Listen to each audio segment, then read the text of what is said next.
रंजीत और किरण जी के 3 बच्चे हैं, 2 बेटे और 1 बेटी। भरा पूरा खुशहाल परिवार है। रंजीत जी एक सफल बिजनेसमैन और किरण जी सरकारी स्कूल से रिटायर्ड टीचर। पिछले 2 साल के कोविड के चलते रंजीत जी के दोनों बेटों ने पापा से जिद करके बिजनेस को बंद करने के लिए मना लिया। दरअसल बात ये थी कि रंजीत जी को शुगर और बीपी की दिक्कत पिछले कई सालों से है, तो बच्चे नहीं चाहते थे कि ऐसे में बिजनेस को लेकर उनके पिता को किसी प्रकार की टेंशन हो। किरण जी ने भी अपने बच्चों का साथ दिया तो रंजीत जी को मानना ही पड़ा। रंजीत जी के दोनों बेटे ही अच्छी जॉब में हैं, एक नोएडा और दूसरा गुरुग्राम।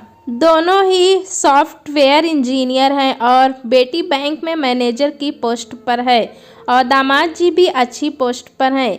बड़े बेटे की 1 बेटी और 1 बेटा है और छोटे बेटे की 2 बेटियां और रंजीत जी की बेटी के 2 बेटे हैं। रंजीत जी की बेटी दूसरे नंबर पर है, जिसे अपने छोटे भाई से बहुत प्यार है। बड़े भाई की वो बहुत इज्जत करती है। अपने सभी भतीजे भतीजियों की लाडली बुआ और बुआ के सभी चहेते बच्चे। रंजीत जी की 3 मंजिला कोठी है। रंजीत जी की ग्राउंड फ्लोर पर किरण जी के साथ बीच वाली मंजिल पर छोटा बेटा और सबसे ऊपर बड़ा बेटा। घर में लिफ्ट भी लगी है तो किसी तरह की परेशानी भी नहीं है। रंजीत और किरण जी काफ़ी सुलझे हुए हैं। उनका परिवार बेशक अलग अलग मंजिल पर रहता है, पर प्यार के बंधन में सब बंधे हुए हैं। बड़ा भाई अपने छोटे भाई की फिक्र बिल्कुल वैसे ही करता है जैसे रंजीत जी करते हैं। बड़ा भाई अपने छोटे भाई बहनों का ध्यान बचपन से ही रखता आया है और छोटे भाई बहन अपने बड़े भाई की किसी बात को कभी टालते नहीं। कुछ ऐसे ही परवरिश की है दोनों ने अपने बच्चों की। रंजीत जी की दोनों बहुएं पढ़ी लिखी हैं पर नौकरी नहीं करती, ये उनका खुद का फैसला है। दोनों बहुएं अपने सास ससुर की बहुत इज्जत करती ही हैं, साथ ही उनकी हर ज़रूरत का ध्यान रखती हैं, उनकी दवाइयों का, उनके रूटीन चेकअप का। छुट्टी के दिन तीनों परिवार एक जगह ही खाना खाते हैं, चाहे बाहर खाना खाएं या घर पर ही कुछ खाएं। अब तो दोनों बेटी वर्क फ्रॉम होम ही कर रहे हैं तो बहुओं का काम बढ़ गया है। बच्चों की ऑनलाइन क्लासेस भी तो चलती रहती हैं और साथ ही उन सब की फरमाइशें। खैर सब कुछ बहुत अच्छा चल रहा था। रंजीत जी और किरण जी शाम को अपने सभी पोते पोतियों के साथ घिरे रहते। बच्चों का दादा दादी से प्यार तो है ही, साथ में बहुत ही केयरिंग है। अच्छा भला चलते चलते जैसे परिवार की खुशियों को अब उनकी अपनी ही नज़र लग गई। एक रात बेटी अपने दोनों बेटों और अपने सामान के साथ घर आ गई। सब हैरान और परेशान हो रहे थे क्योंकि वो कभी रहने आती तो 2 दिन से ज़्यादा नहीं रुकती। इस बार तो 4 बड़े सूटकेस थे। किसी ने उससे कुछ नहीं पूछा क्योंकि वो बहुत ही परेशान और डिस्टर्ब लग रही थी, तो सबने सोचा जब उसे ठीक लगेगा तब वो खुद ही बताएगी। यही सोचकर सबने उसे और बच्चों को खाना खिलाया और सोने को भेज दिया। अगले दिन संडे था तो सब आराम से उठे, पर रंजीत जी और किरण जी की आंखों में नींद नहीं थी, तो वो बस ऐसे ही चुपचाप बैठे रहे। उन्हें चिंता हो रही थी कि आखिर हुआ क्या है। सबसे बड़ी बहू ने आज नाश्ते में कचौरी बनाई भी तो सब ऊपर नाश्ता करने चले गए। बच्चों को खिलाकर नीचे जाने को कह दोनों भाई और बहुएं ने अपनी छोटी बहन से पूछा, छोटी कुछ हुआ है क्या? जवाब में उसने कहा, भाई आपके दामाद का किसी के साथ अफेयर चल रहा है। वो पहले भी ऐसी हरकत कर चुका है, पर उसने माफ़ी मांग ली थी और एक मौका मांगा तो मैंने बात को बढ़ाया नहीं और न ही आपको बताया और उसको मौका दे दिया, पर अब फिर वही सब तो मैं वो घर छोड़कर आ गई। सबके पैरों के नीचे से ज़मीन खिसक गई। इतनी सुंदर बीवी और बच्चों को छोड़कर कोई कैसे बहक सकता है? ये सवाल सबके मन में था। रंजीत जी और किरण जी को समझ नहीं आया कि वो क्या करें। बड़ा भाई और भाभी भी कुछ बोल नहीं पा रहे थे। छोटे भाई को सबकी चुप्पी अखर रही थी। उसने अपने जीजा को जीजा जी के साथ अच्छा दोस्त भी समझा और उनके साथ वैसे ही बिहेव किया। उसको हैरानी हो रही थी कि वो इंसान ऐसा भी कर सकता है। उसने तुरंत फ़ोन मिला दिया। उसे फ़ोन करता देख बड़े भाई ने उसे फ़ोन काटने को कहा तो उसने फ़ोन काटा तो पर उसके चेहरे पर गुस्सा साफ दिख रहा था। छोटी, तू बता क्या चाहती है, हम उसे समझाएं। तू उसे मौका देना चाहती है एक और या अलग होना चाहती है? भाई की बात सुनकर वो बोली, मैं उसे मौका नहीं देना चाहती भाई, पर बच्चों का ख्याल आता है कि वो अपने पापा से दूर हो जाएंगे। आप बताओ मैं क्या करूं? वो रोने लगी। रंजीत जी ने उससे कहा, बेटा हम लोग तेरे सास ससुर से बात करते हैं और दामाद जी से भी पूछते हैं कि वो क्या चाहते हैं, क्योंकि रिश्ता टूटना बहुत आसान होता है। और मैं ये भी नहीं कह रहा कि तू सब कुछ सह ले, पर उससे पहले हमारा एक बार बात करना बनता है। पापा आप बेशक उन लोगों से बात कर लो, पर माँ और पापा जी से जब मैंने ये सब कहा तो वो बोले, ये तुम दोनों की लाइफ है, जो मर्जी करो, हमें मत घसीटो। और ना ही हमारे बेटी दामाद को तो क्या अब भी बनता है बात करना, तो आप बात कर लीजिए।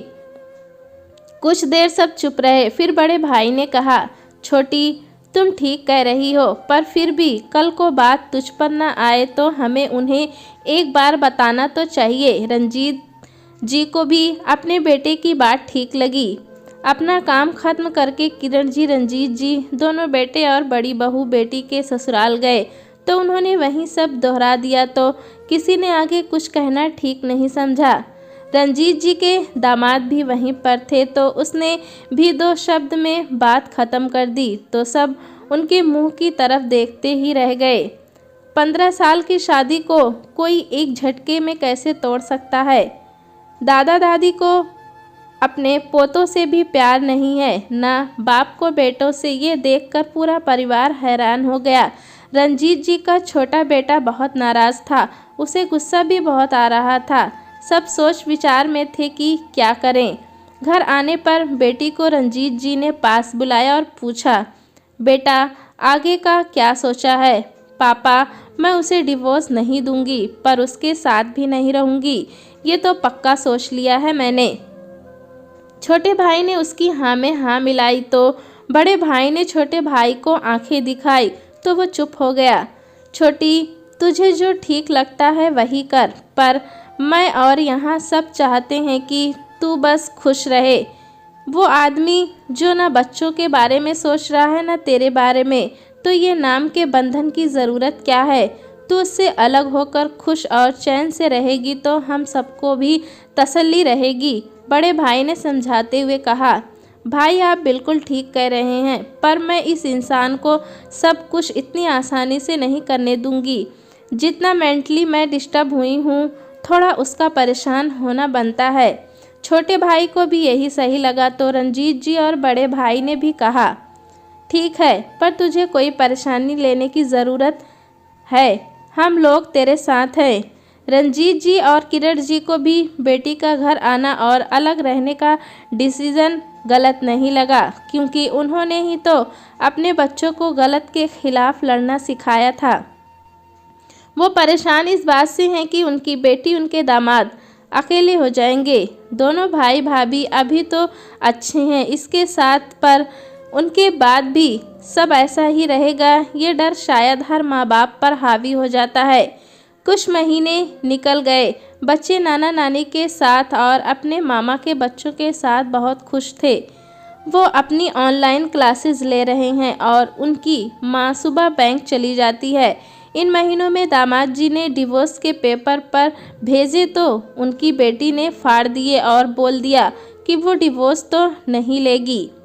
सब कुछ नॉर्मल हो गया था। दोनों भाई और भाभियों का लगाव और व्यवहार बिल्कुल नहीं बदला। कुछ दिनों बाद रंजीत जी के दोनों बेटों ने उन्हें कुछ पेपर्स दिए तो समझे नहीं कि क्या पेपर्स हैं। जब खोलकर देखा तो फ्लैट के पेपर्स थे जो उन्होंने दोनों भाइयों के नाम किया था, वो अब अपनी बहन के नाम कर दिया है। छोटी बहन को पता चला तो वो बोली, मुझे ये सब नहीं चाहिए भाई, बस आप लोगों का प्यार चाहिए। रंजीत जी ने भी कहा, बच्चों इसकी क्या ज़रूरत थी, हमारे बाद ये पोर्शन में इसको दे देता। पापा आप दीदी को ये भी दे देना, हमें इससे कोई ऐतराज़ नहीं, पर मैं और भाई चाहते हैं कि आगे फ्यूचर में इन्हें बच्चों के लिए कभी ज़रूरत पड़े तो किसी की भी हेल्प की ज़रूरत ना पड़े, क्योंकि हम जानते हैं ये हमें कभी अपनी ज़रूरत नहीं बताएंगे। छोटे बेटे की बात सुनकर किरण जी और रंजीत जी बहुत खुश हुए। छोटी, ये फ्लैट तेरे नाम किया है तो ये मत समझना कि हम तुझसे कोई हिस्सेदारी या बंटवारा कर रहे हैं। हम बस ये चाहते हैं कि हमारा जो है ये प्यारा सा बंधन है भाई बहन का, वो और मजबूत हो जाए।